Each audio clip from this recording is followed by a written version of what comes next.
আসসালামু আলাইকুম ওয়া রাহমাতুল্লাহ। যে যেখান থেকে দেখছেন সকলকে জানাচ্ছি আন্তরিক মোবারকবাদ। তো আপনারা জেনে আনন্দিত হবেন যে পশ্চিমা বিশ্বের যে পাঁচাটা গোলাম, ইসরায়েলের কুলাঙ্গার বেনিয়ামিন নেতানিয়াহু, শয়তানহু, সে কিন্তু মারা গেছে, এটা কনফার্ম। তো এখন ইরানের উচিত যুদ্ধটা চালিয়ে যাওয়া। যদিও শুনলাম ট্রাম্প অলরেডি রাশিয়া, চায়না তাদের দ্বারস্থ হচ্ছে যে যাতে করে যুদ্ধ ইরান থামিয়ে দেয়। কারণ ট্রাম্প বুঝে ফেলছে যে সামনে আর আগানো যাবে না, এখন একটা সমঝোতায় আসা দরকার।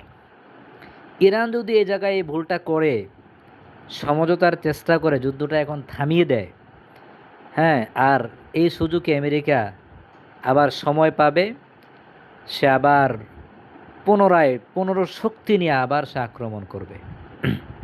এটাই বিশ্লেষকদের মতামত বোঝা যাচ্ছে। কারণ আমরা যতটুকু জানি, যুদ্ধ তখনই আপনি জয়লাভ করবেন যতক্ষণ পর্যন্ত আপনি আপনার শত্রুপক্ষকে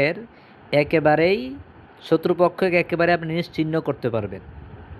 হ্যাঁ, কারণ একটা কথাই আছে যে জাতিসাপ মারলে তার বাচ্চাটাও রাখতে নাই, মেরে ফেলতে হয়। ঠিক আছে?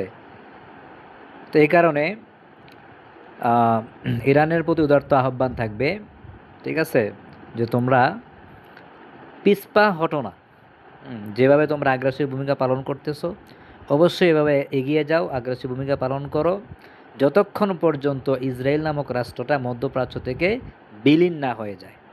ঠিক আছে? আল্লাহ পাক রব্বুল আলামিন তোমাদেরকে সাহায্য করুক, সহযোগিতা করুক।